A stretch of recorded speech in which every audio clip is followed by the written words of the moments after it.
Hey folks, I'm Charlie here, and you're watching a Charlie in the Rain interview where I sit down with my favorite local acts who are absolutely killing it and I have a little bit of a yap about what's going on in their world. I'm joined today by an artist who I've been listening to for so long. Funny story, at first, when this artist popped up on my radar, I did not want to like you because I thought you weren't Australian. I thought you were from overseas. And I was like, no, like, I can't fall in love with another international artist. I only want to support the Aussies. Did some research, realized you were from Australia, and I could fully embrace my love for your music. I'm joined today by the lovely Molly Millington. How are you doing? I'm so good. That was such a wild intro. Love it. I'm happy to be here. I was so defiant. Like, I fell in love when Foreign Accent came up on my playlist. I fell in love. I'm like, no, I only want to listen to new Australian artists. It was the best day of my life when I realized. That's so good. A lot of people are surprised I'm Australian and they hear me talk and they're like, oh, there it is. There she is.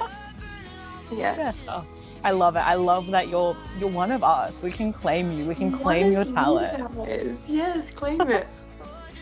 Yes, and I'm so excited, especially now, because I've been listening to you for a hot minute. We're finally at this monumental debut album point, your debut album, Frank Morgan. By the time people are listening, it's in your hot little hands. You can listen to the album. Hopefully, you already have. I am so obsessed with this album. Can you start us off by telling us a little bit about this album? Um, yes, I can. It's called Frank Morgan. Um, do you know what that means? Yeah, can you tell us a little bit Sure. about Frank Morgan? Tell us a little bit about who he is and how he inspired this. So I'll try to do the quick version because I could go on for 6 months. But so I used to like growing up. I used to watch like the original Wizard of Oz movie, and there is a character in it who's actually five characters, an actor who plays five characters, and I had no idea. And then when I learned it, I was like, oh, budget must have been small, but I just thought that was like really interesting because it was legit just like prosthetic nose or like a wig or like something like that. But of course, I had to go deeper into that because I can't take anything at surface level. And I was like, that kind of feels like in life, like to some people, we're just one character and that's all we'll be. And then to other people who know us well and have done the work to get to know us, like we're all the characters. Like to some people, I'm just a bitch. To some people, I'm the nicest person ever. But to people who really know me, I am a bitch. I am the nicest person ever. I am, you know what I mean? So it's like, this is kind of like, and I also feel like this album touches on a lot of emotions. So I feel like it's a nice, like, different characters. But I wasn't sure if I liked the title until I was working as a house cleaner when I came up with it. And I was like, I need a sign, I need a sign. And then one of my favorite clients gave me jam. And she was like, oh, this jam was meant for like a man, but I don't like him or something like that. And I was like, oh, okay, slay. And she's like, you can have it. And on top of the jar it said Frank. And I was like, girl, you don't even know what you just did. Screw Frank. Yay, I get it. So yeah, it was perfect.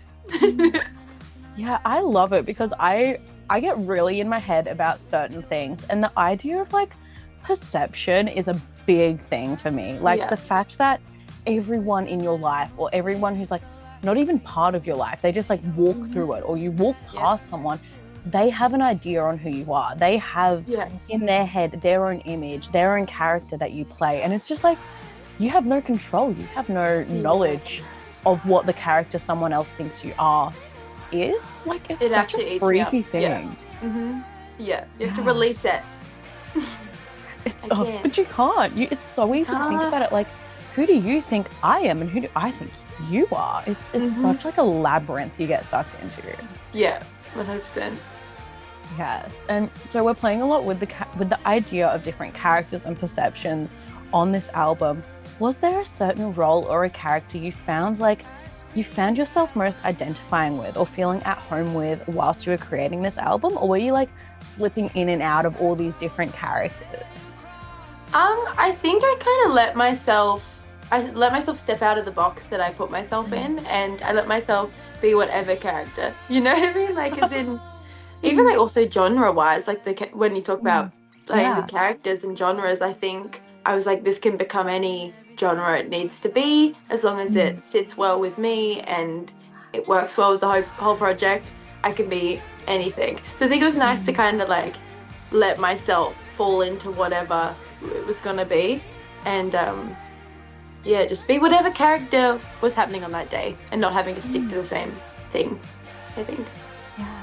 Yeah, genre-wise, that's such like an interesting thing to see yourself do as an artist, like through all these different like phases of your career, through this album even, because in Australia, it's very easy to fall into like you have to be a surf rock artist for your whole life, Yeah. or your fans only like you because you make country music. If you were to stray from that, it would be a whole different thing.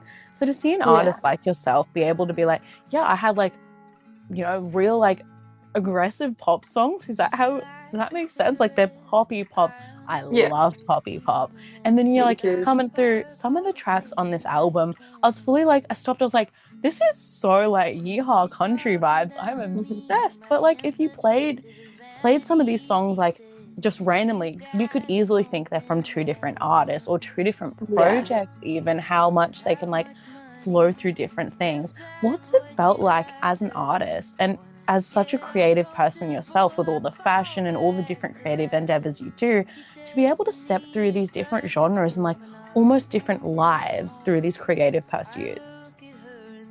Well, I really to tie into everything, I love putting on a character and being whatever, like a stage persona, or obviously genre bending, but not like I do much of that. But I think that it's fun because I'm lucky enough to have never felt pressured to stay in any genre, and like that's the artist I have to be, or at least I've taken that pressure off myself and been like, girl, do whatever the hell you want.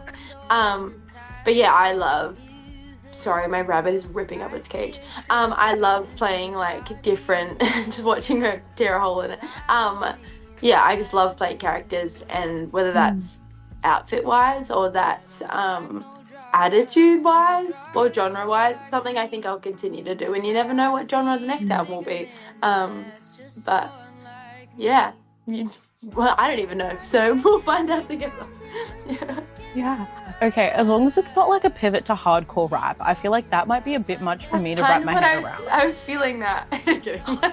That's okay, I'll adapt. I adore everything you've done up until now. So hardcore rap, I'll persevere. I'd like girlify it and make it like diva.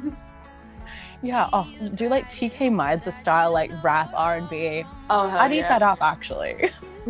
Yeah, okay. I'll get to it. Yes, and I've just been so like entranced by this era of your music. Like even the album arts, like the little, what's the right word? It's not like a pin-up doll, but like, you put like the paper dolls. The paper dolls.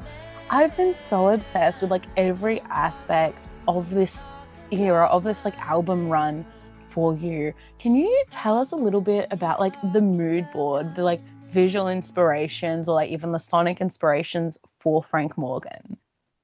Honestly, I mean, it kind of happened as it was being built, but the artist we worked with on this project, Ginger Taylor, has been like one of my favorite illustrators, for like so long. I've been obsessed with her. Like my manager even bought me like her merch like a few years ago, like it's Dolly Parton merch, and I've just absolutely loved her. And I remember when this project first started, I felt it going a bit yeehaw, and I was like, cool, well, we're going that, but if we are going yeehaw, I want it to be like, I don't know if I'm allowed to swear, but like, you can cut this out, but like cunty country, like I want it to be like, I want it to be too much. Like I want people to be like, what is she doing? Like I enjoy walking into a room and people go, what? Like I don't want people to be comfortable. That makes sense. Like I want people to be comfortable with me, but I want people to like it to be like polarizing. I don't want people to be like, oh, she did exactly what she was told. But I want to do it with like rhinestones and brightness and glitter and dancing, but like dancing like crying in the club, you know what I mean? So I think Ginger's like illustrating and artwork is very that, and I've always been very drawn to her, and I feel like the album kind of feels like a sonic version of her art. So obviously she's a very well-known artist, and I have loved her and idolized her from afar. Then I was talking to my team, and they're like, what art-wise? And I was like, well, I would love this sort of vibe. And they're like, okay. She was like all over my Pinterest board. I was like, just a vibe. So I got given all these illustrators of her vibe. And then I remember like a week later, they were like, oh, can you join a Zoom call? And I was like, yeah. And Ginger was on the Zoom call. And I was like,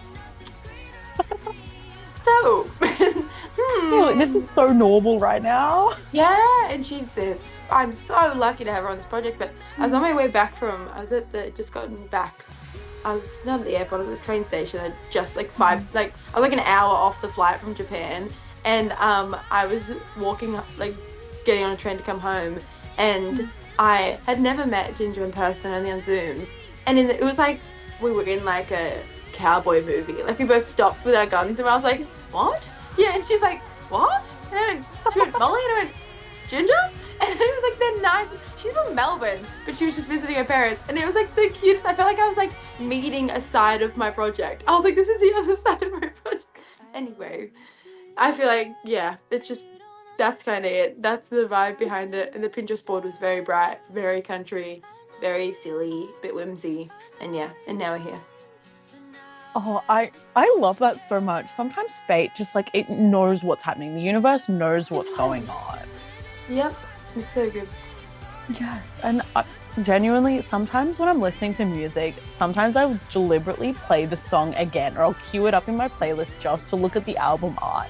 And as much as I'm obsessed with some of these tracks, Just Drive has had like a monumental impact on my brain for the past, like, I can't even tell you how long I've been obsessed with it for, but like since it's been out, I've just had it on loop. I keep coming back just to like stare at my screen.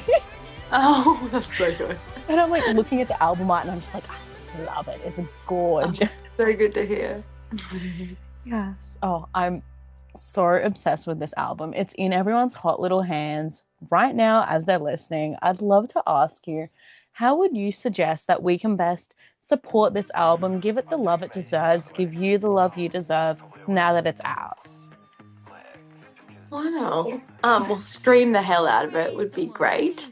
Also, I should be having some really fun live shows soon, so come along because it's my favorite part of making art, getting to perform it live, especially this project because it's, to me, personal but really fun, and I would love to tell everyone the stories about every song in person. And yeah, I just would love to be on the road more, and if y'all can come and support that, that would be sensational. And buy merch, I'd love that.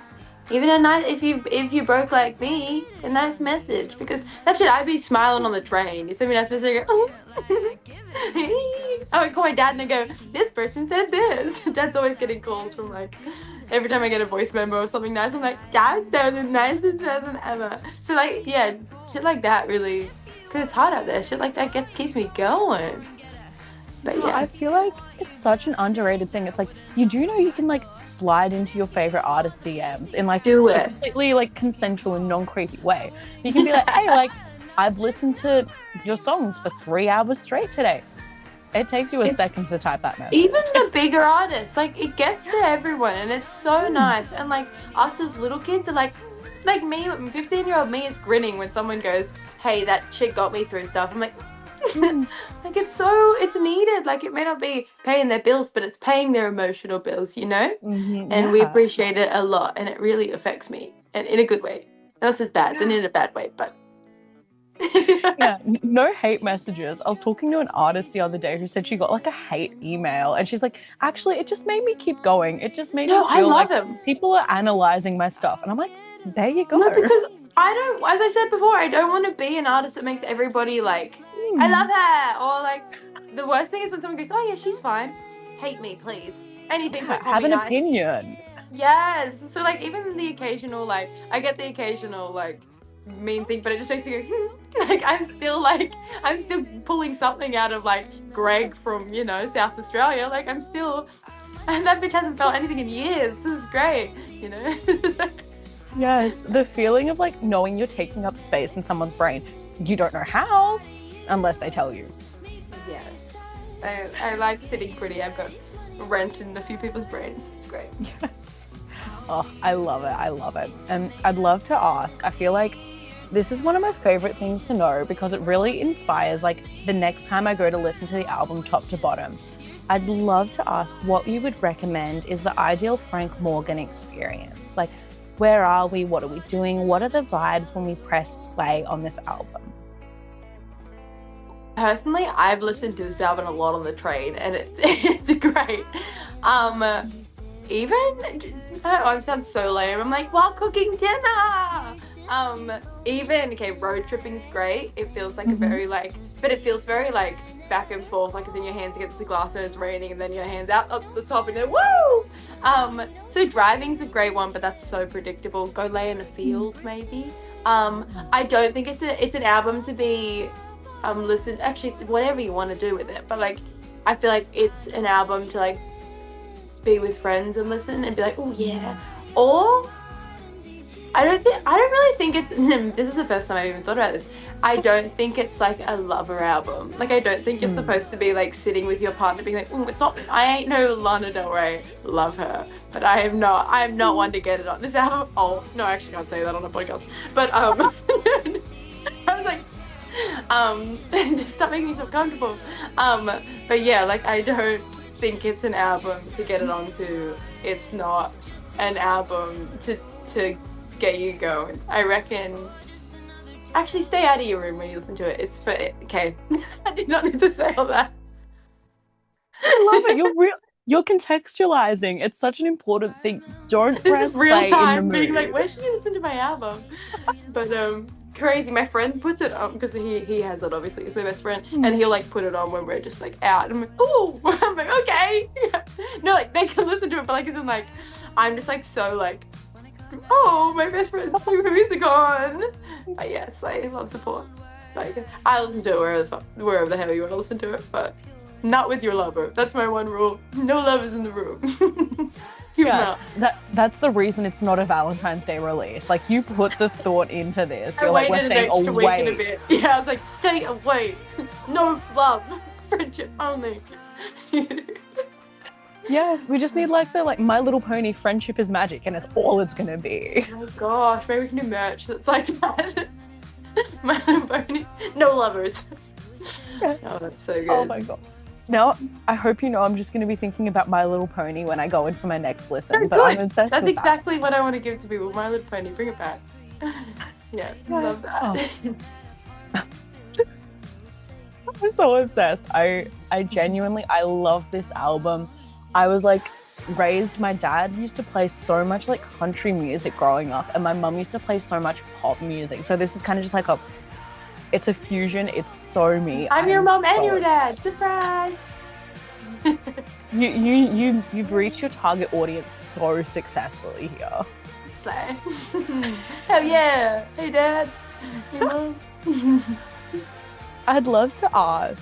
I told you what I was listening to my whole life. I'd love to know who you're listening to right now, who are like the Aussie artists and the Aussie tracks that you've had on repeat, you're frothing over, and you'd love to give a shout out to. I am permanently forever frothing over Foley. They're from New Zealand! Shit! I say this all the time. New Zealand They live here now. They live here now. Okay, Foley. I love Bread Club. Bread Club. Do you know Bread Club? No. They're great. Very That's pretty. such a unique fun name. boys. Okay. Yep, Silly Billies. They're great. Matilda Pearl, she's also one of my best friends, so, but music's incredible. There's gonna Alexia, she's also one of my really good friends. I'm just like so blessed. I keep going to say New Zealand artists, but No, yeah, give us the New Is that Zealand okay? artists. There are like Park- honorary music scene connections. That's what I mean. I feel like they're family. Yeah. Park Road. I love them. I've worked with them a little bit, and I love Douche Bourge. Borderline. I could go on forever. Obviously, Charlie Lucas. She's one of my buds. Love her. Sorry, I'm trying to think of men, but my brain's just erasing them. Bread Club are men, but let me think. Bali Passable. Love them. I'm trying to think of someone I don't say all the time because I have my go-to people that I'm just in love with.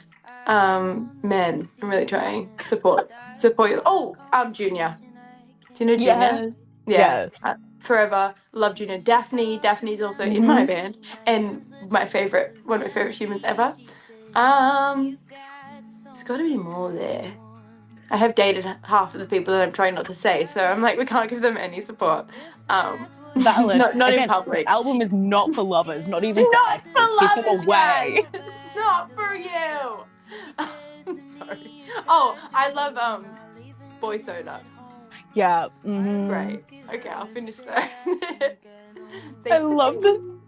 I love the struggle to find male artists you're listening to. No, I am a big, obviously I love men.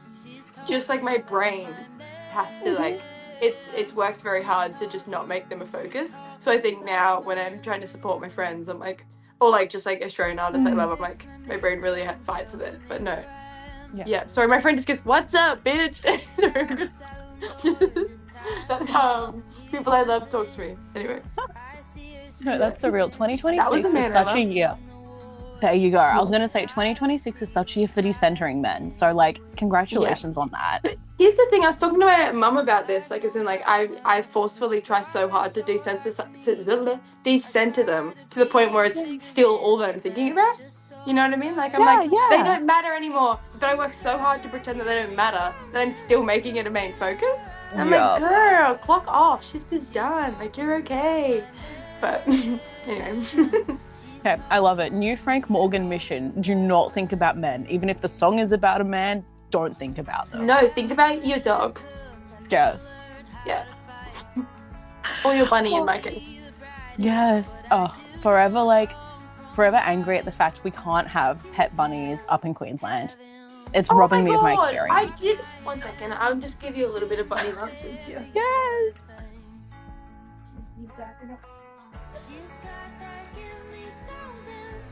That's so sad. That's so sad. They're like the only thing that keeps me going. Okay, wait, I've sat on my. Okay, we're good. It's a bug. This is Bug. Take a bug. Say hi. Oh my gosh. Yeah. Anyway, there's a bit of rabbit joy for your day since you can't have any. Yes. Oh, I'm obsessed. I hope you know I am so obsessed with you, or at least the character of you that I have in my head. Bleh. I have said some very Molly things here, so you might actually just like me. Yes. Oh, thank you so much for making the time to chat. Thank you for releasing your music and releasing Frank Morgan, because I swear, like, come to the end of the year, I'm still going to be hitting you up saying this album is still on constant repeat for me. It is such a great release. It speaks to, like, the country music I've been brought up with, the pop music I'm still loving now. You're in there. You are such a phenomenal artist. Thank you for existing. Thanks for saying all that. And thanks for making time to chat to me. I really appreciate it. Yes. Oh, I would have had all these questions like buzzing in my brain every time I listened to the album regardless. Aww. Well, thanks for coming, I was about to say.